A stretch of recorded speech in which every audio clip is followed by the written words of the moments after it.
KaraokeBooks. The War of the Worlds. Written by Herbert George Wells. Chapter 5. The Heat Ray. After the glimpse I had had of the Martians emerging from the cylinder in which they had come to the Earth from their planet, a kind of fascination paralyzed my actions. I remained standing knee-deep in the heather, staring at the mound that hid them. I was a battleground of fear and curiosity. I did not dare to go back towards the pit, but I felt a passionate longing to peer into it. I began walking, therefore, in a big curve, seeking some point of vantage, and continually looking at the sandheaps that hid these newcomers to our Earth. Once a leash of thin black whips, like the arms of an octopus, flashed across the sunset and was immediately withdrawn, and afterwards a thin rod rose up, joint by joint, bearing at its apex a circular disc that spun with a wobbling motion. What could be going on there? Most of the spectators had gathered in one or two groups, one a little crowd towards Woking, the other a knot of people in the direction of Chobham. Evidently they shared my mental conflict. There were few near me. One man I approached, he was, I perceived, a neighbor of mine, though I did not know his name, and accosted. But it was scarcely a time for articulate conversation. "What ugly brutes," he said. "Good God! What ugly brutes!" He repeated this over and over again. "Did you see a man in the pit?" I said, but he made me no answer to that. We became silent, and stood watching for a time side by side, deriving, I fancy, a certain comfort in one another's company. Then I shifted my position to a little knoll that gave me the advantage of a yard or more of elevation, and when I looked for him presently he was walking towards Woking. The sunset faded to twilight before anything further happened. The crowd far away on the left, towards Woking, seemed to grow, and I heard now a faint murmur from it. The little knot of people towards Chobham dispersed. There was scarcely an intimation of movement from the pit. It was this, as much as anything, that gave people courage, and I suppose the new arrivals from Woking also helped to restore confidence. At any rate, as the dusk came on, a slow, intermittent movement upon the sandpits began, a movement that seemed to gather force as the stillness of the evening about the cylinder remained unbroken. Vertical black figures in twos and threes would advance, stop, watch, and advance again, spreading out as they did so in a thin irregular crescent that promised to enclose the pit in its attenuated horns.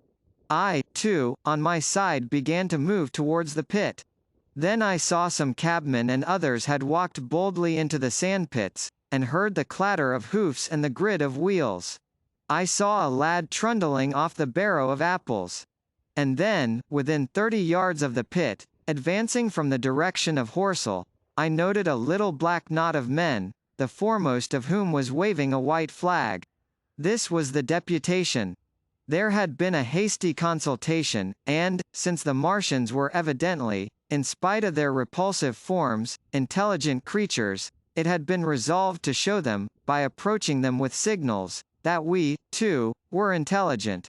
Flutter, flutter, went the flag, first to the right, then to the left. It was too far for me to recognize any one there, but afterwards I learned that Ogilvy, Stent, and Henderson were with others in this attempt at communication. This little group had in its advance dragged inward, so to speak, the circumference of the now almost complete circle of people, and a number of dim black figures followed it at discreet distances. Suddenly there was a flash of light, and a quantity of luminous greenish smoke came out of the pit in 3 distinct puffs, which drove up, one after the other, straight into the still air. This smoke, or flame, perhaps, would be the better word for it, was so bright that the deep blue sky overhead, and the hazy stretches of brown common towards Chertsey, set with black pine trees, seemed to darken abruptly as these puffs arose, and to remain the darker after their dispersal. At the same time a faint hissing sound became audible. Beyond the pit stood the little wedge of people, with the white flag at its apex, arrested by these phenomena, a little knot of small vertical black shapes upon the black ground. As the green smoke rose, their faces flashed out pallid green, and faded again as it vanished. Then slowly the hissing passed into a humming, into a long, loud, droning noise. Slowly a humped shape rose out of the pit, and the ghost of a beam of light seemed to flicker out from it. Forthwith flashes of actual flame, a bright glare leaping from one to another, sprang from the scattered group of men. It was as if some invisible jet impinged upon them and flashed into white flame. It was as if each man were suddenly and momentarily turned to fire. Then, by the light of their own destruction, I saw them staggering and falling, and their supporters turning to run. I stood staring, not as yet realizing that this was death leaping from man to man in that little distant crowd. All I felt was that it was something very strange. An almost noiseless and blinding flash of light, and a man fell headlong and lay still. And as the unseen shaft of heat passed over them, pine trees burst into fire, and every dry furze bush became with one dull thud a mass of flames. And far away towards Knaphill I saw the flashes of trees and hedges and wooden buildings suddenly set alight. It was sweeping round swiftly and steadily, this flaming death, this invisible, inevitable sword of heat. I perceived it coming towards me by the flashing bushes it touched, and was too astounded and stupefied to stir. I heard the crackle of fire in the sandpits and the sudden squeal of a horse that was as suddenly stilled. Then it was as if an invisible yet intensely heated finger were drawn through the heather between me and the Martians, and all along a curving line beyond the sand pits the dark ground smoked and crackled. Something fell with a crash far away to the left where the road from Woking station opens out on the common. Forthwith the hissing and humming ceased, and the black, dome-like object sank slowly out of sight into the pit. All this had happened with such swiftness that I had stood motionless, dumbfounded and dazzled by the flashes of light. Had that death swept through a full circle, it must inevitably have slain me in my surprise. But it passed and spared me, and left the night about me suddenly dark and unfamiliar. The undulating common seemed now dark almost to blackness, except where its roadways lay grey and pale under the deep blue sky of the early night. It was dark, and suddenly void of men. Overhead the stars were mustering, and in the west the sky was still a pale, bright, almost greenish blue. The tops of the pine trees and the roofs of Horsell came out sharp and black against the western afterglow. The Martians and their appliances were altogether invisible, save for that thin mast upon which their restless mirror wobbled. Patches of bush and isolated trees here and there smoked and glowed still, and the houses towards Woking station were sending up spires of flame into the stillness of the evening air.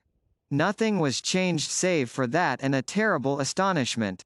The little group of black specks with the flag of white had been swept out of existence, and the stillness of the evening, so it seemed to me, had scarcely been broken. It came to me that I was upon this dark common, helpless, unprotected, and alone. Suddenly, like a thing falling upon me from without, came fear. With an effort I turned and began a stumbling run through the heather. The fear I felt was no rational fear, but a panic terror, not only of the Martians, but of the dusk and stillness all about me. Such an extraordinary effect in unmanning me it had that I ran weeping silently as a child might do. Once I had turned, I did not dare to look back. I remember I felt an extraordinary persuasion that I was being played with, that presently, when I was upon the very verge of safety, this mysterious death, as swift as the passage of light, would leap after me from the pit about the cylinder and strike me down. KaraokeBooks.